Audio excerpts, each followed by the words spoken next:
नमस्कार, जय हिंद दोस्तों। आज के इस क्लास में हम लोग बिहार डीएलएड एंट्रेंस एग्जाम 2024 के लिए सिलेक्टेड क्वेश्चन पेपर को कवर करेंगे, जो आपका जीके जीएस पेपर का आपका होगा। जैसे कि फ्रेंड सिलेक्टिव क्वेश्चन में टोटल जो है आज के सेशन में हम लोग टोटल जो है 50 प्लस क्वेश्चन को कवर करने वाले हैं। तो आप सभी लोगों को पूरा पेपर को अच्छी तरीके से लगाना है और जितने भी क्वेश्चन आपका सिलेक्टिव क्वेश्चन पेपर में आपका डाला गया है इन सभी को अच्छे तरीके से साथियों आपको प्रिपेयर करते रहना है। तो इस सेशन को हम लोग कंटिन्यू करते हैं। और जैसा कि आज का पहला क्वेश्चन है कि निम्नलिखित में से कौन सा वायु प्रदूषक नहीं है, ये आपको बार पूछा जा रहा है। साथियों यही क्वेश्चन की अगर हम बात करेंगे तो ये बिहार डीएलएड और प्लस आपका बिहार बीएड के अंतर्गत आपका जो है रिपीट किया गया है, तो आप सब लोग याद रखेंगे।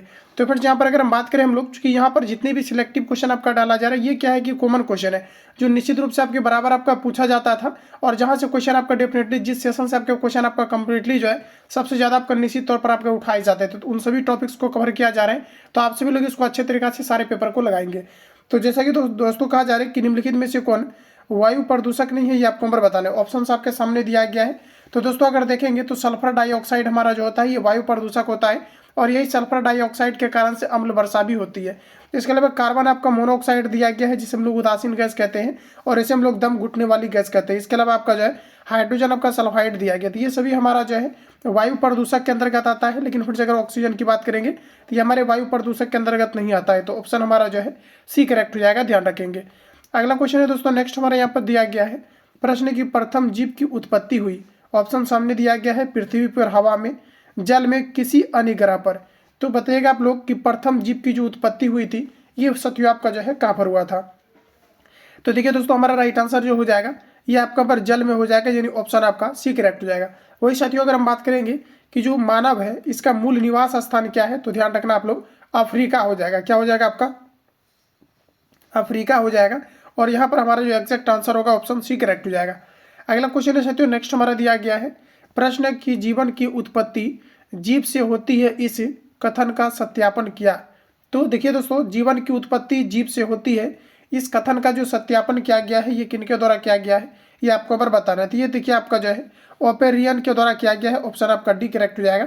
वही साथियों अगर हम बात करें ध्यान रखेंगे आप सभी लोग कि जो है लेमार्क के द्वारा, हालांकि जो है इससे आपका रिलेटेड नहीं है तो इसको हम लोग जो है आगे कवर करेंगे, क्योंकि जो है जैसे कि आपका जीव में क्या होता है कि जो है वायु क्लाइमेट परिवर्तन के कारण से अगर देखा जाए, स्थान परिवर्तन के कारण से, जो है वातावरण के कारण से इसके जो है क्या होता है कि चाल ढाल में परिवर्तन जो होता है ये लेमार्क के द्वारा आपका चीज़ें दिया गया था।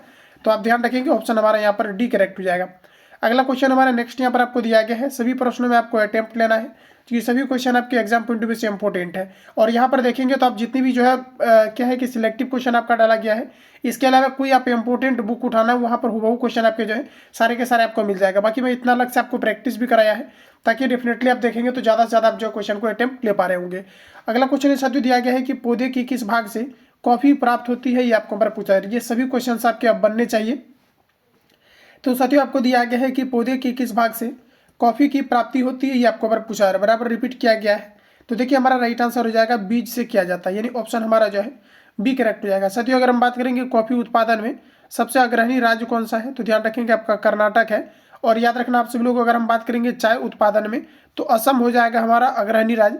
और जबकि साथियों अगर हम बात करेंगे कि चाय का जो बिहार के अंतर्गत कहाँ पर उत्पादन किया जाता है, तो ये किशनगंज के अंतर्गत आपका किया जाता है।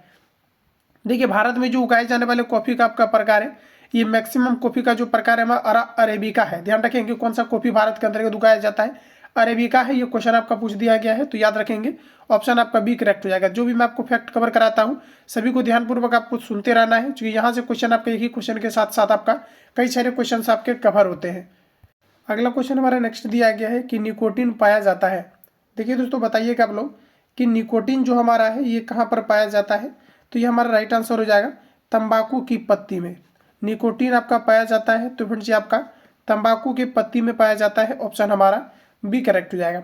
अगला क्वेश्चन है साथियों नेक्स्ट हमारा दिया गया है कि कीटभक्षी पौधा है। ऑप्शन आपके सामने दिया गया है कीटभक्षी जो पौधा है ये किस प्रकार का पौधा है, ये आपको नंबर बताना है। तो देखिए यहाँ पर हमारा जो राइट आंसर हो जाएगा ये आपका जो है ड्रोसा आपका हो जाएगा। ध्यान रखना कि ड्रोसरा आपका हो जाएगा जो कि आपका कीटभक्षी पौधा है। ऑप्शन जो है यहाँ पर आपका बी एग्जैक्ट हो जाएगा।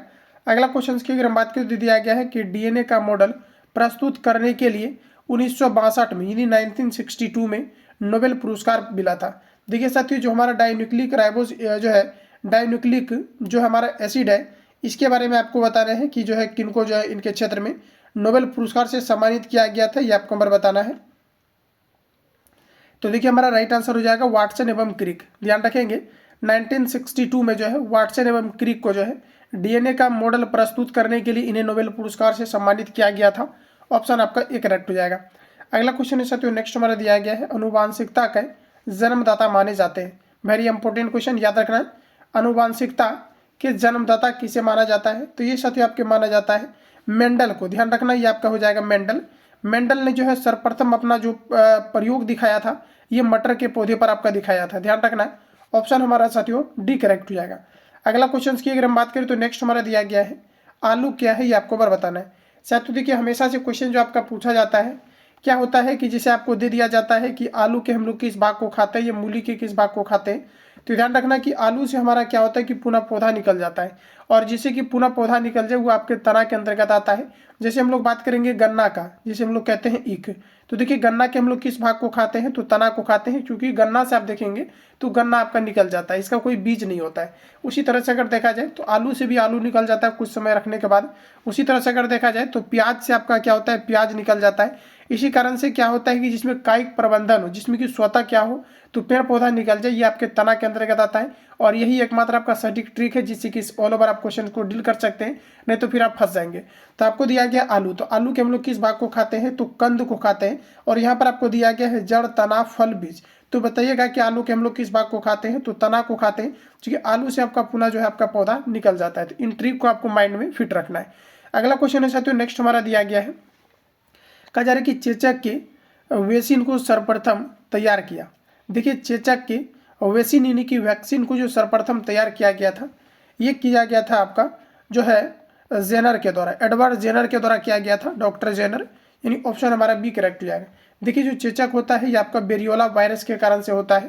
ध्यान रखेंगे चेचक का जो है सर्वप्रथम वैक्सीन किनके द्वारा प्रिपेयर किया गया, तो ये आपका जो है एडवर्ड जेनर के द्वारा किया गया था। ऑप्शन हमारा बी करेक्ट हो जाएगा। आगे बढ़िए, अगला क्वेश्चन दिया गया है।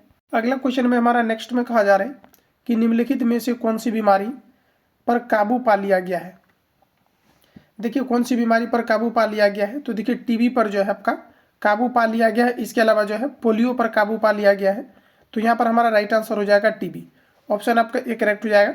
साथियों याद रखना, आपसे भी लोग पूछा जाता है कि पोलियो मुक्त भारत कब से घोषित किया गया है, तो ध्यान रखेंगे ये आपका 2012 से किया गया है। अगला क्वेश्चन हमारा नेक्स्ट दिया गया है कि भारत के लोगों की वसा में पाया जाता है।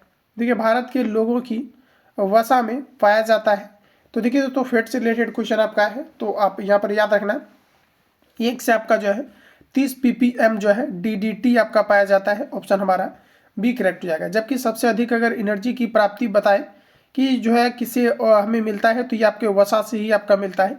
जबकि शीघ्रता से एनर्जी की प्राप्ति है तो कार्बोहाइड्रेट को लिया जाता है। तो इतने पॉइंट को याद रखेंगे।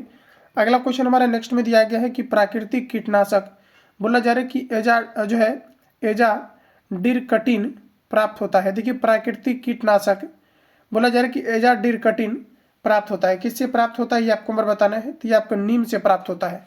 ध्यान रखेंगे कि जो हमारा प्राकृतिक कीटनाशक बोला जा रहा है कि एजाडिरकटिन जो आपका है ये आपका किससे प्राप्त होता है, तो नीम से प्राप्त होता है। 2-3 बार आपको रीड कर लेना है इसको। ऑप्शन हमारा जो है बी करेक्ट हो जाएगा। अगला क्वेश्चन है साथियों नेक्स्ट हमारा दिया गया है एंटीबायोटिक होती है, इंपॉर्टेंट है, ध्यान रखना आप लोग। एंटीबायोटिक ये क्या होती है, तो देखिए एंटीबायोटिक जो है आपका एक प्रकार की आपकी दवा है, ठीक है, ध्यान रखना। एंटीबायोटिक क्या है, तो एक प्रकार का आपका जो है दवा है। ऑप्शन आपका बी करेक्ट हो जाएगा। अगला क्वेश्चन हमारा निम्नलिखित में कौन दूध को दही बनाता है। Very important question, normal question है लेकिन आपके बराबर जो है कई बार आपका रिपीट किया गया है। तो प्रश्न हमारा कि निम्नलिखित में कौन दूध को दही बनाता है, ये आपको नंबर बताना है। तो देखिए साथियों इसे हम लोग कहते हैं लैक्टोबैसिलस। ये एक एंजाइम है जो कि दूध को दही बनाने में लैक्टोबैसिलस आपके काम आते हैं। वही देखिए दूध से दही का बनना किस प्रकार का जो है परिवर्तन है, तो ध्यान रखना ये आपका रासायनिक परिवर्तन है। कई बार क्वेश्चन यहाँ से आपका आया है दूध से दही बनना किस प्रकार की क्रिया है, तो रासायनिक क्रिया है। जबकि इसमें अगर हम बात करेंगे एंजाइम कौन सा होता है, तो ये आपका लैक्टोबैसिलस होता है। ऑप्शन बी करेक्ट हो जाएगा। अगला क्वेश्चन हमारा नेक्स्ट में दिया गया है, बोला जाएगा कि इन्फ्लुएंजा दिया गया यहाँ पर आपका कि NH को अधिक प्रचलित रूप में जाना जाता है।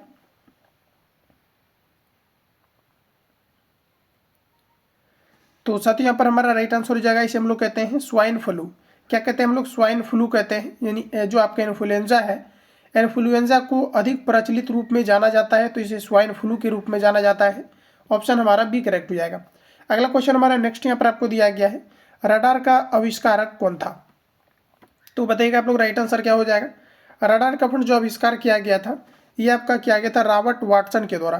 रडार का आविष्कारक कौन था? तो रडार का जो आविष्कार आपका किया गया था ये जो है रॉबर्ट वाटसन के द्वारा किया गया था। ऑप्शन हमारा ए करेक्ट हो जाएगा। अगला क्वेश्चन हमारा नेक्स्ट में दिया गया है कि मनुष्य में बोला जा रहा है कि जो है एफ्लाटॉक्सिन, बोला जा रहा है कि मनुष्य में एफ्लाटॉक्सिन खाद्य विषाक्तन द्वारा सामान्यतः कौन सा अंग प्रभावित होता है?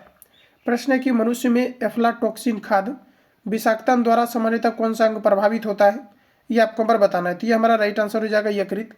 और देखिए मानव शरीर का सबसे बड़ी ग्रंथि जो होता है ये आपका यकृत होता है, जबकि दूसरा सबसे बड़ी ग्रंथि की अगर हम बात करें अग्नाशय होता है। साथियों पूछा जाता है कि विटामिन ए जो हमारा होता है ये मानव बॉडी के अंतर्गत कहाँ पर संचित होता है? यकृत के अंतर्गत आपका संचित होता है। जबकि जो हमारा दूसरा सबसे बड़ी ग्रंथि होती है अग्नाशय, यहाँ से इंसुलिन का जो है स्राव होता है, जिसके कारण से जो है मधुमेह नामक बीमारी होती है। तो इतने पॉइंट को याद रखेंगे, ऑप्शन हमारा जो है डी आपका राइट हो जाएगा। अगला क्वेश्चन हमारा नेक्स्ट में दिया गया है कि निम्नलिखित में से किस विटामिन में कोबाल्ट होता है? देखिए साथियों कोबाल्ट की बात करें कि निम्नलिखित में से किस विटामिन में कोबाल्ट होता है, ये आपको नंबर बताना है। तो देखिए जो आपका कोबाल्ट होता है ये विटामिन आपका B12 में होता है।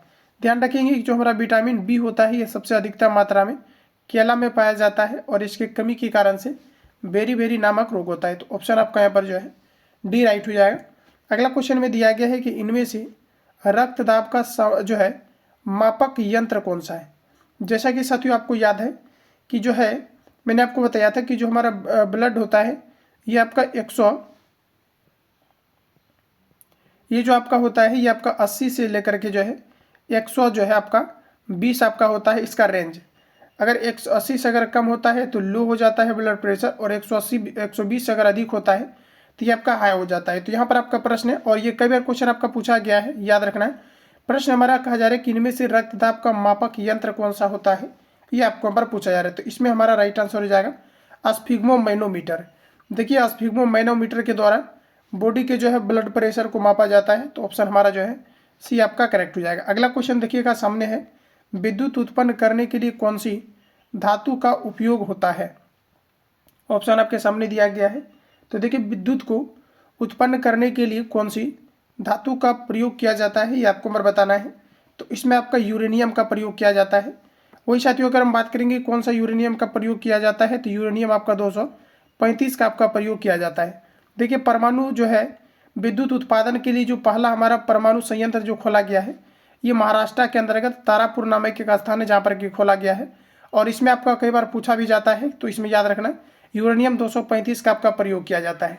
इसके अलावा देखिए परमाणु जो हमारा भट्टी होता है इसमें मंदक के रूप में किसका प्रयोग किया जाता है, तो D2O का किया, जैसा जिसे हम लोग कहते हैं डायट्रियम ऑक्साइड, भारी जल के नाम से जानते हैं। इसका जो परमाणु द्रव्यमान होता है ये आपका 20 होता है। इसके अलावा कैडमियम छड़ का प्रयोग किया जाता है न्यूट्रॉन को अवशोषित करने के लिए। तो इतने पॉइंट को याद रखेंगे, ऑप्शन हमारा ये राइट हो जाएगा। अगला क्वेश्चन हमारा नेक्स्ट यहाँ पर आपको दिया गया है, लोलक की कालावधि। देखिए साथियों लोलक की जो कालावधि होता है ये गर्मी की दिनों में एक्सपेंशन होता है। धातु जो होता है ये गर्मी की दिनों में आपका फैलता है, जिसके कारण से क्या होता है कि जितने लोलक की लंबाई अधिक होगा ये उतना ही जो है ज़्यादा समय लेगा, उतना ही आपका जो है सुस्त हो जाएगा। तो देखिए प्रश्न हमारा दिया गया है कि लोलक की कालावधि, इसके बारे में आपको बता रहे थे। ये आपके मुख्य रूप से लंबाई पर आपका डिपेंड करता है। और यहाँ पर अगर देखेंगे तो ऑप्शन हमारा बी करेक्ट हो जाएगा, लंबाई के ऊपर निर्भर करता है। देखिए जो लोलक हमारा होता है इसकी अगर लंबाई को बढ़ा दिया जाए तो ये जो है ज़्यादा टाइम पीरियड आपके लेते हैं। इसके अलावा देखिए क्वेश्चन आपका जो जनरली आपका पूछा जाता है कि यदि लोलक को चंद्रमा पर ले करके जाया जाए तो इसमें जो है किस प्रकार के परिवर्तन देखने को मिलेगा, तो ये आपका सुस्त हो जाएगा। क्योंकि पृथ्वी के ध्रुव पर जो हमारा जी का वैल्यू होता है ये आपका 9.8 मीटर पर आपका सेकेंड स्क्वायर होता है, जबकि चंद्रमा पर ये वैल्यू आपका काम नहीं करता है। इसी कारण से जो है ये आपका चंद्रमा पर सुस्त हो जाएगा। तो इतने पॉइंट को याद रखेंगे, ऑप्शन हमारा जो है बी करेक्ट हो जाएगा। अगला क्वेश्चन हमारा नेक्स्ट दिया गया है कि चुंबकीय सुई किस तरह संकेत करती है। देखिए चुंबकीय सुई किस तरफ संकेत करती है ये आपको नंबर बताना है। तो देखिए चुम्बक जो हमारा होता है, चुंबक जिसे हम लोग मैग्नेट कहते हैं, इसका एक क्वालिटी होता है, एक तरफ आपका एन होता है, एक तरफ आपका एस होता है। नॉर्थ साउथ होता है जिसे हम लोग उत्तर दक्षिण कहते हैं। तो साथ ही इसका एक क्वालिटी होता है कि इसको अगर आप मुख्य रूप से अगर स्वतंत्रता पूर्वक अगर लटका दें तो ये नॉर्थ साउथ की जो है और आपका जा करके जो है रुकती है। तो इस प्रकार से देखेंगे तो हमारा हो जाएगा राइट आंसर उत्तर यानी कि नॉर्थ की तरफ हो जाएगा। एस का मतलब आपका होता है दक्षिण यानी साउथ, तो साउथ ऑप्शन में नहीं दिया गया है, तो ऑप्शन हमारा सी करेक्ट हो जाएगा। अगर दोनों रहेगा तो ऑप्शन में आपको जो है दोनों लिखा हुआ रहेगा। अगला क्वेश्चन हमारा नेक्स्ट यहाँ पर आपको दिया गया है। प्रश्न है कि श्वेत प्रकाश को नली में कैसे पैदा करते हैं। देखिए श्वेत प्रकाश को नली में कैसे पैदा करते हैं ये आपको पर बताना है। तो ये देखिए आपका जो है तंतु को गर्म करके जो है श्वेत प्रकाश को नली में पैदा किया जाता है। ऑप्शन हमारा जो है बी करेक्ट हो जाएगा। अगला क्वेश्चन लीजिएगा आपके सामने है, महासागर में ऊंची जल तरंगे कैसी होती है। बताइए आप लोग राइट आंसर क्या हो जाएगा। तो देखिए महासागर में जो तरंग आता है ये एक प्रकार का अनुदैर्घ्य तरंग होता है। तो यहाँ पर आपका जो है ऑप्शन के अकॉर्डिंग आपको लगाना है। तो ये महासागर में जो ऊंची हमारे जल तरंगे होती है ये आपका किस प्रकार का होता है। तो ये आपका जो है चंद्रमा के कारण से आपका होता है, ध्यान रखेंगे। इसी के कारण से ज्वार भाटा भी हमारे आते हैं। तो ऑप्शन हमारा जो है डी यहाँ पर आपका राइट हो जाएगा। आगे बढ़ते हैं, अगला क्वेश्चन हमारा नेक्स्ट में दिया गया है, कमरे को ठंडा किया जा सकता है। देखिए कमरे को कैसे ठंडा किया जा सकता है इसके बारे में आपको बताना है। पानी के बहने से, संपीड़ित गैस को छोड़ने से, रसोई घर से, ठोस को पिघलाने से। तो देखिए कमरे को कैसे ठंडा किया जा सकता है ये आपको हमें बताना है। तो इसका साथियों आपका जो है संपीड़ित जो है गैस को छोड़ने से जो है कमरे को ठंडा किया जा सकता है। सभी क्वेश्चंस में आपको 2 से 3 सेकंड का आपको टाइम लेकर के क्वेश्चन अटेम्प्ट लेते रहना है। ऑप्शन हमारा जो है बी करेक्ट हो जाएगा। अगला क्वेश्चन देखिएगा तो आपके सामने दिया गया है, प्रकाश में 7 रंग होते हैं, रंगों को अलग करने का क्या तरीका है। ऑप्शन आपके सामने दिया गया है।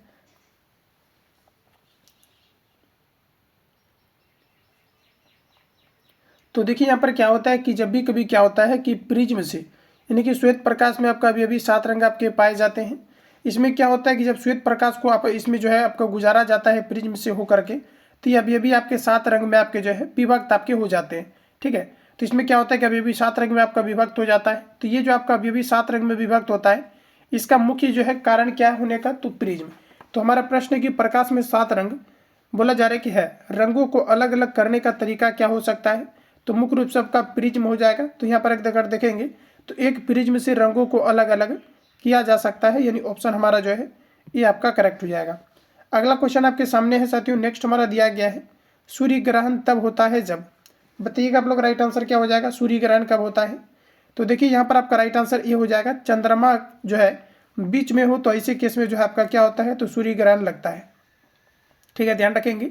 सूर्य ग्रहण तब होता है जब, सूर्य ग्रहण कब होता है, जब क्या होता है कि पृथ्वी और सूर्य के बीच चंद्रमा आ जाते हैं, तो ऐसी स्थिति में जो है आपका सूर्य ग्रहण लगता है। ऑप्शन हमारा ए करेक्ट हो जाएगा। अगला क्वेश्चन आपके सामने दिया गया है कि सबसे छोटा दिन कब होता है। बताइए आप लोग राइट आंसर क्या हो जाएगा। सबसे छोटा दिन किस तिथि को होता है, 22 दिसंबर, 23 दिसंबर, 21 मार्च, 23 अगस्त। तो देखिए ध्यान रखेंगे सबसे छोटा दिन जो आपका होता है ये 22 दिसंबर को होता है। ऑप्शन जो है ये आपका राइट हो जाएगा। अगला क्वेश्चन है साथियों, नेक्स्ट हमारा दिया गया है, प्रश्न में कहा जा रहा है कि सोने को घोला जा सकता है। देखिए इस क्वेश्चन को मैंने काफ़ी बेहतरीन तरीका से आपको कवर भी करा दिया है। देखिए सोने को घोलने वाला जो अम्ल होता है इसे हम लोग कहते हैं एक्वारेजिया या फिर जो है अम्लराज कहते हैं। इसमें देखिए आपका क्या होता है कि हाइड्रोक्लोरिक एसिड और आपका जो है HNO आपका 3 होता है, जिसे हम लोग कहते हैं नाइट्रिक एसिड। इसी के जगह पर क्या हो सकता है आपका, या तो आपका H2SO4 भी यहाँ पर आपका दिया रह सकता है। तो ध्यान रखेंगे। देखिए इसमें क्या होता है कि जो हाइड्रोक्लोरिक एसिड होता है इसका 3 भाग होता है, आपका जो नाइट्रिक एसिड होता है या सल्फ्यूरिक एसिड होता है इसका आपका 1 भाग होता है। तो इस प्रकार से इसका रेशियो कई बार आपका पूछा जाता है कि जो अम्लराज होते हैं इसमें रेशियो क्या होता है हाइड्रोक्लोरिक एसिड और नाइट्रिक एसिड का। तो 3 भाग आपका जो है हाइड्रोक्लोरिक एसिड और 1 भाग आपका जो है सांद्र नाइट्रिक एसिड या फिर H2SO4 जिसे हम लोग सल्फ्यूरिक एसिड कहते हैं, ये आपके पाए जाते हैं। ठीक है, तो यहाँ पर आपको दिया गया है कि सोना को घोला जा सकता है। तो इसी किस में घोला जा सकता है, तो 3 भाग हाइड्रोक्लोरिक एसिड और यहाँ पर आपका हो जाएगा 1 भाग नाइट्रिक अम्ल, यानी ऑप्शन हमारा जो है यहाँ पर सी राइट हो जाएगा। अगला क्वेश्चन है साथियों, नेक्स्ट हमारा दिया गया है, चूहा विष मारने का जहर किस रासायनिक पदार्थ से बनता है। तो देखिए चूहा जो है मारने के लिए इसमें सफ़ेद फास्फोरस का प्रयोग किया जाता है, लेकिन यहाँ पर अगर देखेंगे तो सफ़ेद फास्फोरस आपको नहीं दिया गया है। साथ ही इसी सफ़ेद फास्फोरस को हम लोग कहते हैं जिंक फास्फाइड। क्या कहते हैं हम लोग? जिंक फास्फाइड कहते हैं। इसका प्रयोग चूहे की दवाई को बनाने हेतु प्रयोग किया जाता है। जबकि लाल फास्फोरस की अगर हम बात करें तो माचिस के तिल्ली में जो लेप लगा रहता है ये आपका जो है लाल फास्फोरस का होता है, और सफ़ेद फास्फोरस का प्रयोग चूहा मारने हेतु दवाई को जो है बनाने के लिए काम में लाया जाता है। अगला क्वेश्चन हमारा नेक्स्ट यहाँ पर दिया गया है। प्रश्न है साथियों कि हाइड्रोजन को जलाने से क्या बनेगा? तो देखिए जब भी किसी चीज़ को आप जलाते हैं तो आप ऑक्सीजन की उपस्थिति में जलाते हैं। तो हाइड्रोजन को अगर ऑक्सीजन की उपस्थिति में जलाएंगे तो आपका H2 वो आपका बन जाएगा, यानी मुख्य रूप से आपका जल बन जाएगा, यानी वाटर बन जाएगा। तो हाइड्रोजन को जलाने पर क्या बनेगा? तो आपका पानी बन जाएगा, यानी ऑप्शन हमारा जो है डी करेक्ट हो जाएगा। तो यहाँ तक आपका एक सेशन आपका कंप्लीट हुआ है। अब हम लोग नेक्स्ट सेशन को साथियों शुरू करते हैं। समय काफ़ी ज़्यादा कम है, तो लगातार जो है सभी जो है जितनी भी आपका सिलेक्टिव क्वेश्चन हो सकता है, जो एग्जाम पॉइंट ऑफ व्यू से इंपॉर्टेंट हो सकता है, लगातार आप सभी लोगों को कवर करते रहना है। तो जैसे कि हमारा नेक्स्ट सेशन का जो है पहला क्वेश्चन है कि निम्नलिखित में से कौन सा मनुष्य में बोला जा रहा है कि अवशेषी अंग नहीं है, ये आपको नंबर बताना है। तो देखिए अवशेषी अंग का मतलब होता है जिसका कि यूज ना हो, जिसका प्रयोग ना हो, उसे हम लोग कहते हैं अवशेषी अंग।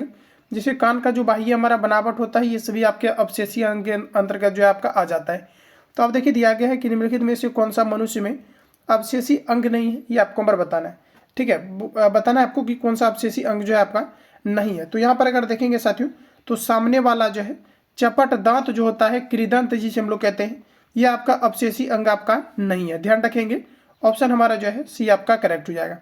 आगे बढ़ते हैं, अगला क्वेश्चन हमारा नेक्स्ट में दिया गया है, और इसके अलावा जितनी भी यहाँ पर आपको दिया गया है ये सभी आपका जो है अवशेषी के आपके भाग होते हैं।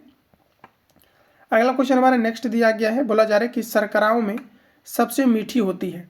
देखिए जो प्राकृतिक यानी नेचुरली जो शर्करा में सबसे मीठी होता है ये आपका फ्रुक्टोज होता है। ध्यान रखेंगे, जिसका फॉर्मूला C6 आपका H12 वो आपका 6 होता है। इसी को हम लोग ग्लूकोज भी कहते हैं, इसी को हम लोग फ्रुक्टोज भी कहते हैं। लेकिन यहाँ पर आपका जो राइट आंसर हो जाएगा फ्रुक्टोज आपका राइट आंसर हो जाएगा, क्योंकि आप देखेंगे तो दोनों का सेम आपका फॉर्मूला होता है। लेकिन जो आपका राइट आंसर होगा ये आपका फ्रुक्टोज होगा, ग्लूकोज नहीं लगाना है। क्योंकि आप देखेंगे तो अगर आपने जो है केमिस्ट्री को बेहतरीन तरीके से अगर पढ़ा होगा तो आपको ये पढ़ाए गए होंगे कि चीनी या खोआ का जब किण्वन कराया जाता है तो इससे आपका ग्लूकोज और फ्रुक्टोज बनता है, जिसे हम लोग C6H12O6 कहते हैं। और पुनः जब इसको जो है इन्वर्टेज और जाइमेज की उपस्थिति में जब इसका रिएक्शन कराया जाता है तो आपका जो है एथेनॉल बनता है, जिसे हम लोग C2H5OH हम लोग कहते हैं। तो यहाँ पर आपका राइट आंसर हो जाएगा साथियों ऑप्शन ए। प्रकृति में जो है या फिर पूछा जाता है कि शर्कराओं में सबसे मीठी कौन सा होता है, तो ये आपका जो है फ्रुक्टोज होता है, ऑप्शन ए करेक्ट हो जाएगा। अगला क्वेश्चन हमारा नेक्स्ट दिया गया है कि इस सदी की शुरुआत में हवाई जहाज का आविष्कार किसने किया था? देखिए इस सदी की शुरुआत में हवाई जहाज का आविष्कार ये किनके द्वारा जो है किया गया था? तो राइट ब्रदर्स के द्वारा किया गया था। डायरेक्ट याद रखना, इस सदी की शुरुआत में हवाई जहाज का आविष्कार किनके द्वारा किया गया था? तो राइट ब्रदर्स के द्वारा, ऑप्शन आपका ए करेक्ट हो जाएगा। अगला क्वेश्चन हमारा नेक्स्ट दिया गया है, टेलीस्कोप की खोज किस वैज्ञानिक ने की थी? देखिए दोस्तों टेलीस्कोप की खोज जो है ये किस वैज्ञानिक के द्वारा किया गया था, ये आपको नंबर बताना है। तो ये गैलीलियो के द्वारा किया गया था। देखिए टेलीस्कोप की खोज किस वैज्ञानिक ने की थी? ये गैलीलियो के द्वारा किया गया था, ऑप्शन डी करेक्ट हो जाएगा। अगला क्वेश्चन हमारा नेक्स्ट दिया गया है कि निम्नलिखित में से किसमें ऋणात्मक आवेश होता है? ऑप्शन दिया गया है एक्स किरण, अल्फा किरण, बीटा किरण, गामा किरण। तो देखिए निम्नलिखित में से किसमें ऋणात्मक आवेश होता है, ये आपको नंबर पूछा जा रहा है।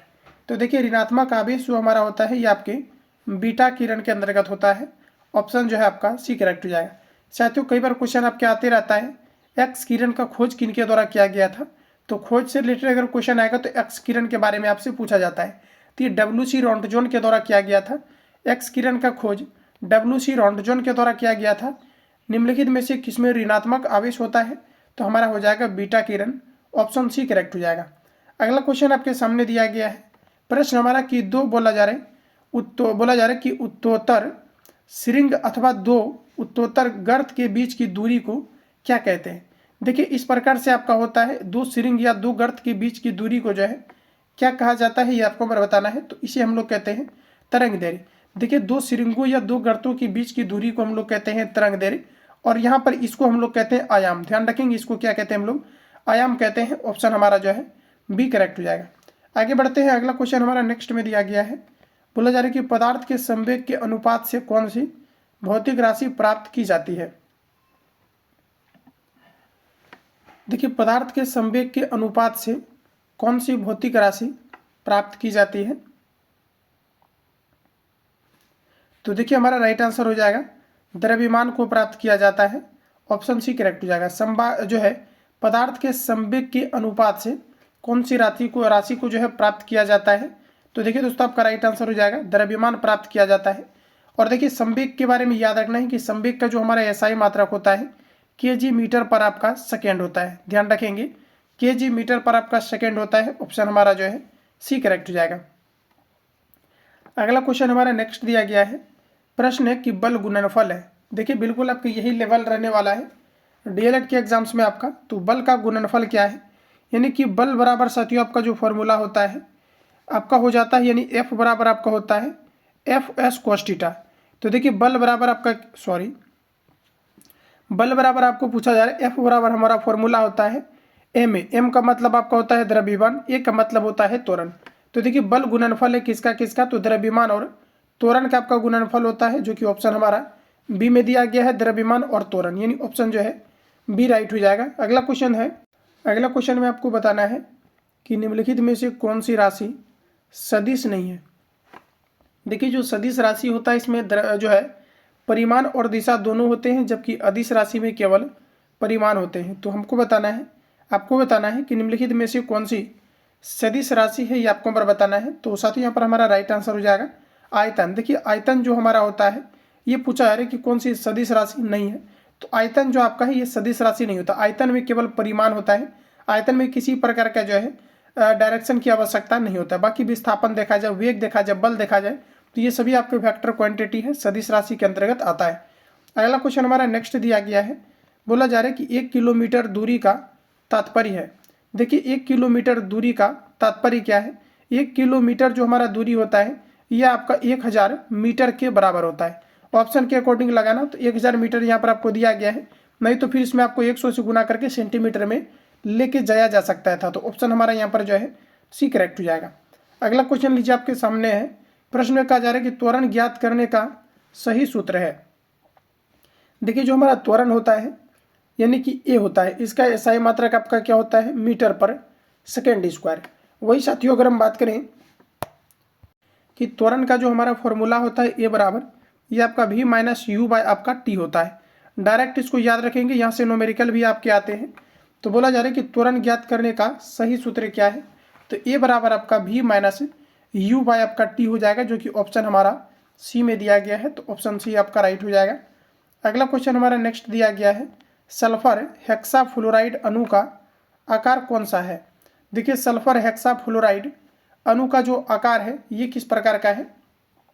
ऑप्शन आपके सामने दिया गया है। अटेम्प्ट लेंगे पहले आप लोग, और जिस भी क्वेश्चन को ऑलरेडी आपको आंसर पता है तो आप सभी लोगों को कमेंट बॉक्स में दे करके बताते चलना है। तो हेक्साफ्लोराइड का जो आपका होता है ये आपका अष्टफलकीय होता है। ऑप्शन बी करेक्ट हो जाएगा। अगला क्वेश्चन आपके सामने दिया गया है। नेक्स्ट में हमारा बोला जा रहा है एक जो है तत्व है एक्स की बाह्यतम कक्षा में 4 इलेक्ट्रॉन है। हाइड्रोजन के साथ इसके यौगिक का कौन सा सूत्र होगा? देखिए, एक तत्व एक्स की बाह्यतम कक्षा में 4 इलेक्ट्रॉन है, ठीक है। एक्स जो आपका है इसके बाह्यतम कक्षा में कितने इलेक्ट्रॉन है? तो ये आपका 4 इलेक्ट्रॉन है। हाइड्रोजन के साथ जो है इसके यौगिक का कौन सा सूत्र होगा ये आपको हमें बताना है। जैसे कि आपका मान लीजिए हाइड्रोजन है और हाइड्रोजन के बाह्यतम कक्षा में आपका जो है 1 इलेक्ट्रॉन होता है। इसका अगर कॉन्फिगरेशन लिखा जाए तो आप क्या लिखेंगे? एक्स और आप एच लिखेंगे। और संयोजकता जो होता है, जब भी कभी किसी कंपाउंड का लिखा जाता है तो इसका संयोजकता जो होता है ये आपस में आपका एक्सचेंज हो जाता है, ठीक है। क्या होता है? आपस में आपका बदल जाता है, एक दूसरे के पास चला जाता है। तो इस प्रकार से अगर साथियों देखा जाए तो यहाँ पर आपका क्या है कि जो हमारा 4 है ये आपके आ जाएगा हाइड्रोजन के पास, और एक जो है ये आपका आ जाएगा एक्स के पास। तो एक्स एच आपका 4 आपका हो जाएगा, जो कि ऑप्शन आपका यहाँ पर डी आपका जो है राइट लगाना है। उसके आप देखेंगे तो यहाँ पर इसका नंबरिंग जो है आपका मिस है, ठीक है। तो ऑप्शन हमारा यहाँ पर जो है डी आपका करेक्ट हो जाएगा। जहाँ से क्वेश्चन आपका सिलेक्ट किया गया है वहाँ पर आपका एक्स एच आपका जो है 4 करके जो है और सभी में आपका जो है नंबर आपका लगा हुआ है। तो ऑप्शन हमारा डी करेक्ट हो जाएगा। टाइपिंग एरर है, तो आप सभी लोग इसको ध्यान रखेंगे। अगला क्वेश्चन हमारा नेक्स्ट यहाँ पर दिया गया है कि तीसरे और चौथे समूह के ऑक्साइड का सामान्य गुणधर्म क्या है? देखिए, तीसरे और चौथे समूह के ऑक्साइड का सामान्य गुणधर्म क्या है ये आपको हमें बताना है। तो देखिए यहाँ पर हमारा राइट आंसर जो हो जाएगा ये आपका हो जाएगा बेसिक और एसिडिक। ध्यान रखेंगे बेसिक और आपका एसिडिक आपका राइट आंसर हो जाएगा। अगला क्वेश्चन हमारा नेक्स्ट दिया गया है, बोला जा रहा है कि जिस तत्व के परमाणु में 2 प्रोटॉन 2 न्यूट्रॉन हो 2 इलेक्ट्रॉन हो उस तत्व की द्रव्यमान संख्या कितनी होगी ये आपको हमारा बताना है। तो देखिए साथियों जो हमारा होता है ZE और P जो आपका होता है ये आपस में आपके बराबर होते हैं। अब आप सभी लोगों को बताना है कि जो है जिसमें कि प्रोटॉन बराबर हो, न्यूट्रॉन्स आपके जो है बराबर हो और जो है 2 आपका इलेक्ट्रॉन, यानी कि 2 इलेक्ट्रॉन 2 प्रोटॉन और 2 न्यूट्रॉन्स आपके दिए गए हैं। तो इसके लिए आप क्या कर सकते हैं, तो देखिए जो हमारा द्रव्यमान संख्या होता है ये आपका जो है तीनों का आपका योग होता है। ध्यान रखना आप लोग, सॉरी साथियों, आपको दिया गया है कि जिस तत्व के परमाणु में 2 न्यूट्रॉन 2 प्रोटॉन और 2 इलेक्ट्रॉन्स हो, इसमें पूछा रहा है कि द्रव्यमान संख्या क्या होगा। तो देखिए जब भी कभी क्या होता है कि द्रव्यमान संख्या आपको पूछा जाता है तो इसमें आपका क्या होता है कि प्रोटॉन प्लस आपका जो है न्यूट्रॉन का आपका योग हो जाता है, और इस प्रकार से अगर देखेंगे तो ऑप्शन हमारा जो है बी आपका करेक्ट हो जाएगा। जबकि न्यूट्रॉन संख्या अगर आपको पूछा जाता है तो जेड में से आपका जो है प्रोटॉन आपका घट जाता है। तो इस प्रकार से आपको याद रखना, अगर आपको न्यूट्रॉन पूछा जाता है तो जो हमारा परमाणु यानी द्रव्यमान होता है उससे आपका क्या होता है प्रोटॉन की संख्या आपका घट जाती है। तो ऑप्शन हमारा बी करेक्ट हो जाएगा, ध्यान रखेंगे। अगला क्वेश्चन हमारा नेक्स्ट में दिया गया है कि निम्नलिखित में से कौन सा इलेक्ट्रॉनिक जो है बोला जा रहा है कि स्वरूपन धातुओं के लिए होता है। बताइएगा आप लोग राइट आंसर आपका क्या हो जाएगा। देखिए साथियों याद रखेंगे कि जब भी कभी किसी जो है तत्व का इलेक्ट्रॉनिक विन्यास लिखा जाता है, अगर आपको बाह्यतम कक्षा में 1 2 या फिर अगर आपका 3 इलेक्ट्रॉन्स आता है तो ये आपके जो है धातु के अंतर्गत आपका आता है। जबकि अगर आपका 4 आता है तो ये आपका जो है उपधातु के अंतर्गत आता है। ध्यान रखेंगे ये आपको उपधातु के अंतर्गत आता है। जबकि 5 6 या फिर आपका 7 आता है तो ये आपका जो है अधातु के अंतर्गत आता है। किसके अंतर्गत, तो अधातु के अंतर्गत।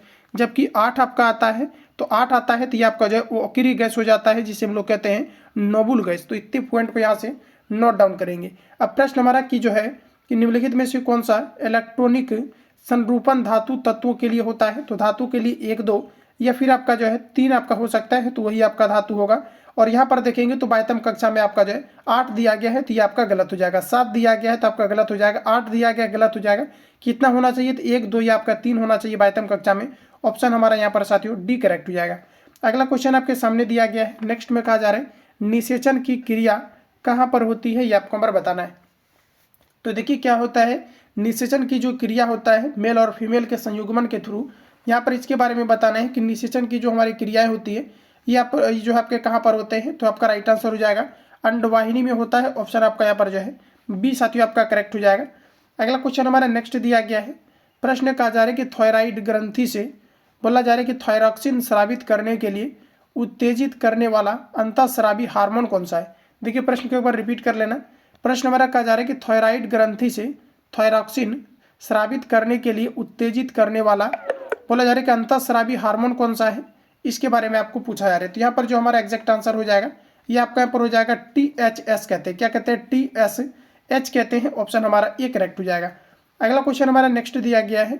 बोला जा रहा है कि कशेरुकी रज्जु जिसे हम लोग कहते हैं स्पाइनल कॉर्ड में कितनी जोड़ी तंत्रिकाएं निकलती है। बताइएगा आप लोग राइट आंसर क्या हो जाएगा। तो देखिए जो हमारे रीढ़ की हड्डी होती है जिसे हम लोग कहते हैं स्पाइनल कॉर्ड, इसमें साथियों पूछा जा रहा है कि टोटल कितनी जो है तंत्रिकाएं होती है, ये आपको हमारा बताना है। तो ये हमारा राइट आंसर जो हो जाएगा। यहाँ पर आप देखेंगे तो आपका जो है ऑप्शन आपका जो है एरर दिया गया है। तो डायरेक्टली आप सभी लोग यहाँ पर याद रखना है कि इसमें जो साथियों आपका टोटल होता है या इसमें आपका जो है 31 आपका होता है। तो ऑप्शन हमारा यहाँ पर जो है सी आपका करेक्ट हो जाएगा। अगला क्वेश्चन हमारा नेक्स्ट में दिया गया है। बोला जा रहा है कि परिवर्ती क्रियाओं का नियंत्रण केंद्र कहाँ पर है, ये आपको हमारा बताना है। मस्तिष्क में, अनुमस्तिष्क में, कशेरुकी रज्जु में, तंत्रिका कोशिका में। तो देखिए जो परिवर्ती क्रियाओं का नियंत्रण केंद्र होता है ये हमारा होता है स्पाइनल कॉर्ड, यानी कि जो है कशेरुकी जो है रज्जु में होता है, जो कि बाह्य वातावरण के कारण से जो भी हमारे आंखों के द्वारा चीजें देखी जाती है इन सभी का जो संवेदना हमारे मस्तिष्क में पहुंचाई जाती है ये आपके स्पाइनल कॉर्ड के द्वारा पहुंचाया जाता है। तो ऑप्शन हमारा सी करेक्ट हो जाएगा। अगला क्वेश्चन हमारा नेक्स्ट यहाँ पर दिया गया है कि निम्न में से कौन सा धातु रोशनी के बल्बों में फिलामेंट के रूप में प्रयोग किया जाता है। साथियों विद्युत बल्ब में जो प्रयोग किया जाता है फिलामेंट के रूप में टंगस्टन का प्रयोग किया जाता है। ऑप्शन हमारा डी करेक्ट हो जाएगा, जिसका कि गलनांक लगभग अगर देखा जाए तो 3500 डिग्री आपका जो है सेल्सियस आपका होता है। तो ऑप्शन आपका जो है डी करेक्ट हो जाएगा। लोहा दिया गया है यानी कि आपका Fe दिया गया है, जो कि सबसे ज़्यादा खाद्य पदार्थ में अगर बात करें तो पालक के अंतर्गत आपका पाया जाता है। चांदी विद्युत का सबसे आपके अच्छा सुचालक होते हैं।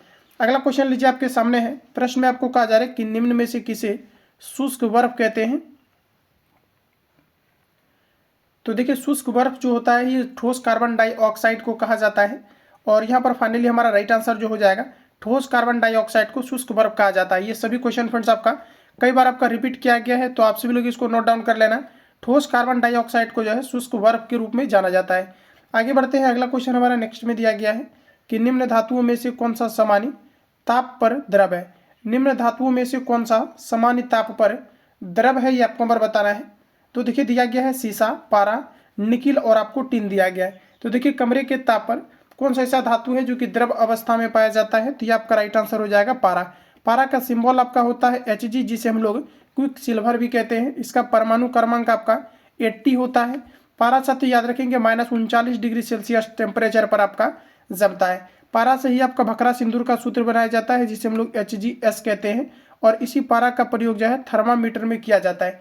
इसके अलावा देखिए कौन सा ऐसा अधातु है जो कि द्रव अवस्था में पाया जाता है, तो ये आपका ब्रोमीन है, जो कि द्रव अवस्था में आपका पाया जाता है। ये मात्र आपका एक अधातु है। जबकि धातु में अगर पूछा जाएगा तो ये आपका हो जाएगा Hg, जिसे हम लोग सिनेवार या पारा के रूप में जानते हैं। अगर आपको ये पूछा जाता है अमलगम क्या है, तो ध्यान रखना कि किसी भी धातु के साथ जब पारा संयोग करके कोई कंपाउंड्स का निर्माण करता है या यौगिक का निर्माण करता है, तो इसे हम लोग जो है अमलगम के रूप में जानते हैं।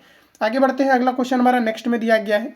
प्रश्न में है कि सौर ऊर्जा निम्न में से किससे प्राप्त होती है। देखिए सौर ऊर्जा जो हमारा है ये निम्न में से किससे प्राप्त होती है, ये आपको नंबर बताना है। चंद्रमा से, सूर्य से, समुद्र से, हवा से। बताइएगा आप लोग राइट आंसर क्या होगा। तो देखिए हमारा राइट आंसर यहाँ पर आपका हो जाएगा सूर्य से प्राप्त होता है। बिल्कुल आप सभी लोगों ने अटेम्प्ट ले लिया होगा। अगला क्वेश्चन है साथियों नेक्स्ट हमारा दिया गया है। प्रश्न है कि निम्न में से कौन सी धातु अर्धचालक के रूप में ट्रांजिस्टर में प्रयोग होता है। अर्धचालक के रूप में ट्रांजिस्टर के रूप में प्रयोग होता है। तो इन सभी क्वेश्चन को जब मैंने कवर कराया था, इस टाइप के क्वेश्चन आपका रिलेटेड जब था, तो मैंने फैक्ट में आपको कवर कराया था कि जब भी क्वेश्चन आपका आएगा 100% इसकी गारंटी है कि जो आपका आएगा या तो आपका सिलिकॉन दिया रहेगा अर्धचालक में, या तो आपका जर्मेनियम दिया रहेगा। अभी तक जितने भी क्वेश्चन आपका पूछा गया है, डीएलएड आपका नॉर्मल एग्जाम है, कम्पिटिटिव टाइप एग्जाम अगर देंगे तो इसमें भी देखेंगे तो जर्मेनियम और आपका सिलिकॉन से अधिक जो है कभी भी आपका नहीं पूछा गया है। तो डीएलएड में कहाँ से आएगा, तो आप देखेंगे तो आपको याद रखना है कि जो हमारा अर्धचालक होता है जर्मेनियम और सिलिकॉन होता है, जिसका कि साथियों ट्रांजिस्टर में आपका प्रयोग किया जाता है। तो यहाँ पर आप बताएंगे कौन सा आपका अर्धचालक है, तो दो अर्धचालक आपको याद रखना है। एक आपका जो है आपका सिलिकॉन होता है, दूसरा आपका जर्मेनियम होता है। ऑप्शन हमारा बी करेक्ट हो जाएगा, जिसका कि प्रयोग जो है क्या है कि सुपर कंप्यूटर को बनाने के लिए किया जाता है। इसके अलावा सौर पैनल, जिसे हम लोग सौर प्लेट के नाम से जानते हैं, उसमें भी आपका अर्धचालक का प्रयोग किया जाता है, जिसमें कि सिलिकॉन और जर्मेनियम का आपके प्रयोग किए जाते हैं। तो इतने पॉइंट को यहाँ से याद रखेंगे। अगला क्वेश्चन आपके सामने दिया गया है। प्रश्न है कि टरबाइन एवं डायनमो से बिजली प्राप्त करने के लिए किस ऊर्जा को विद्युत ऊर्जा में परिवर्तित करते हैं। तो यहाँ पर देखिए काफ़ी जो है आपका कन्फ्यूजन क्रिएट हो सकता है। तो ये आप देखेंगे तो टरबाइन को घुमाने के लिए जो है जल का भी प्रयोग किया जा सकता है। तो ऐसे केस में क्या होता है कि स्थितिज ऊर्जा अगर आप लगाते हैं तो फिर गलत हो जाएगा। तो ध्यान रखेंगे कि टरबाइन और डायनमो से जो है बिजली की प्राप्ति होती है, ये मैकेनिकल एनर्जी के कारण से, यानी कि जो है क्या होता है कि यांत्रिक ऊर्जा के कारण से। मतलब क्या होता है कि जैसे कि जल ले लिया जाए, तो जल जो आपका होता है ये आपका स्थिति में होता है और ये पुनः जब आपका गति में परिवर्तित होकर के टरबाइन को मूव करती है, तो ऐसे में क्या होता है कि आपका जो है यांत्रिक ऊर्जा हो जाती है, जिसे हम लोग कहते हैं मैकेनिकल एनर्जी, और ये मुख्य रूप से जो है टरबाइन को घुमाने का काम करती है। तो यहाँ पर आपका राइट आंसर हो जाएगा मैकेनिकल ऊर्जा। ये क्या करता है, विद्युत ऊर्जा में परिवर्तित करता है, यानी ऑप्शन हमारा जो है सी आपका करेक्ट हो जाएगा। अगला क्वेश्चन हमारा नेक्स्ट में दिया गया है कि पढ़ने में काम आने वाले सबसे जो है आने वाले ग्लास लेंस किस प्रकार के लेंस से बने होते हैं। तो देखिए जो नॉर्मली जो चश्मा होता है, जो क्या है कि जो है लाइट से जो है प्रोटेक्शन के लिए लगाया जाता है चश्मे में, तो इसमें आपको बताना है कि पढ़ने में काम आने वाले ग्लास लेंस किस प्रकार के लेंस से बने होते हैं, ये आपको पर पूछा जा रहा है। तो देखिए साथियों ध्यान रखेंगे आप सभी लोग, ये आपका जो है उत्तल लेंस का बना होता है। ऑप्शन हमारा जो है बी करेक्ट हो जाएगा। आगे बढ़ते हैं। अगला क्वेश्चन हमारा नेक्स्ट यहाँ पर दिया गया है कि निम्न में से सबसे सख्त कौन है। देखिए निम्न में से सबसे सख्त कौन है बोला जा रहा है। यहाँ पर आपका हीरा, ग्लास, क्वार्ज दिया गया है, प्लेटिनम आपको दिया गया है। तो देखिए सबसे सख्त कौन सा है, तो आपका राइट आंसर हो जाएगा आपका हीरा। देखिए जो हमारा कार्बन होता है, कार्बन का दो अपरूप होता है, एक आपका होता है हीरा, दूसरा आपका यहाँ पर होता है आपका ग्रेफाइट। तो प्रकृति में सबसे शुद्धतम रूप जो आपका पाया जाता है ये आपका हीरा पाया जाता है, जिसका कि अपवर्तनांक आपका 2.42 होता है। एक आपका ग्रेफाइट होता है जिसका कि प्रयोग स्नेहक को बनाने के लिए जो है आपका किया जाता है। और हीरा जो हमारा चमकता है ये पूर्ण आंतरिक परावर्तन के कारण से आपका चमकता है। और सबसे आपका जो ठोस रूप होता है यह भी आपका हीरा होता है। यहाँ पर टाइपिंग एरर है, यहाँ पर आप सभी लोग कर लेना हीरा, ठीक है। ऑप्शन हमारा अच्छा, तो यहाँ पर आपका ये करेक्ट हो जाएगा। तो कई बार क्वेश्चन आपके आते रहता है, तो ध्यान रखेंगे आप लोग कि निम्न में से सबसे जो है सख्त कौन सा है, कठोर कौन सा है, तो ये आपका राइट आंसर हो जाएगा हीरा, यानी ऑप्शन हमारा ये करेक्ट हो जाएगा। अगला क्वेश्चन आपको दिया गया है कि ठोस कपूर से कपूर बनाने की प्रक्रिया को कहते हैं। ठोस कपूर से कपूर बनाने की प्रक्रिया को क्या कहा जाता है? तो देखिए साथियों याद रखेंगे, किसी ठोस पदार्थ को बिना द्रव अवस्था में गए सीधे वाष्प में परिवर्तित होना यह आपके ऊर्ध्वपातन कहलाता है। जैसे कि कपूर को दैनिक जीवन में आपने जलाया होगा, ये जलने के बाद क्या होता है कि द्रव अवस्था में नहीं जाता है, सीधे आपके जो है क्या होता है, तो आपके जो है वाष्प के रूप में आपके परिवर्तित हो जाता है, जिसे हम लोग कहते हैं ऊर्ध्वपातन। तो प्रश्न हमारा है कि ठोस कपूर से कपूर बनाने की क्रिया को क्या कहा जाता है? तो इसे साथियों कहा जाता है आपका ऊर्ध्वपातन, यानी ऑप्शन हमारा जो है डी आपका करेक्ट हो जाएगा। इसके अलावा साथियों पूछा जाता है कि ऊर्ध्वपातन का जो है कौन कौन सा आपका एग्जाम्पल है? तो ये आपका अमोनियम क्लोराइड होता है जिसे हम लोग NH3Cl कहते हैं, प्लस आपका नेफ्थलीन हो गया, फिर नौसादर हो गया। तो ये सारी चीज़ आपका जो है ऊर्ध्वपातन के गुण को प्रदर्शित करता है। तो इन सभी को आप लोग जो है ध्यान रखेंगे। अगला क्वेश्चन लीजिए आपके सामने है। प्रश्न है कि निम्न जो है पदार्थों में से कौन सा पदार्थ खाने की वस्तुओं के परिरक्षण में प्रयोग होता है?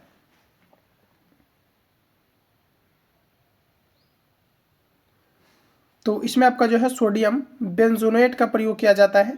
निम्न पदार्थों में से कौन सा पदार्थ खाने की वस्तुओं के परीक्षण में प्रयोग होता है? तो आपका राइट आंसर हो जाएगा सोडियम बेंजोनेट आपका हो जाएगा, यानी ऑप्शन हमारा जो है सी करेक्ट हो जाएगा। अगला क्वेश्चन है साथियों नेक्स्ट हमारा दिया गया है, बोला जा रहा है कि डॉक्टर द्वारा बोला जा रहा है कि जो है बोला जा रहा है कि सिथिया बोला जा रहा है कि सिथिया के रूप में प्रयोग होने वाले हास्य गैस है। देखिए जो हमारा हास्य गैस होता है जिसे हम लोग लाफिंग गैस कहते हैं। जनरली यहाँ पर आपको ये सारी चीज़ें आपको जो है इसे दिया गया है। सिंपली समझिए कि जो हमारा हास्य गैस होता है जिसे हम लोग लाफिंग गैस कहते हैं, ये जो आपका मुख्य रूप से आपका होता है ये आपका नाइट्रस ऑक्साइड होता है, जिसे हम लोग जो है N2O कहते हैं, जिसे हम लोग क्या कहते हैं नाइट्रस। NO आपका 2 होता है जिसे हम लोग कहते हैं नाइट्रस ऑक्साइड। सॉरी यहाँ पर साथियों आपका फॉर्मूला ये आपका गलत हो गया। देखिए इसका जो फॉर्मूला होता है ये आपका N2 होता है जिसे हम लोग कहते हैं नाइट्रस ऑक्साइड, या फिर इसे हम लोग लाफिंग गैस कहते हैं। तो ऑप्शन हमारा जो है सी करेक्ट हो जाएगा, ठीक है। ध्यान रखेंगे लाफिंग गैस या हास्य गैस क्या है, तो आपका नाइट्रस ऑक्साइड हो जाएगा। तो ऑल ओवर साथियों जितनी भी क्वेश्चन आपको दिया गया था कंप्लीटली आपका जो है कवर आपका हो चुका है, जिसमें कि मैंने लगातार जो है 2 सेशन को इसी के अंतर्गत आपको कवर कराया है। बाकी किसी प्रकार का डाउट या संशय हो तो आप मुझे कमेंट बॉक्स में अपना फीडबैक देंगे।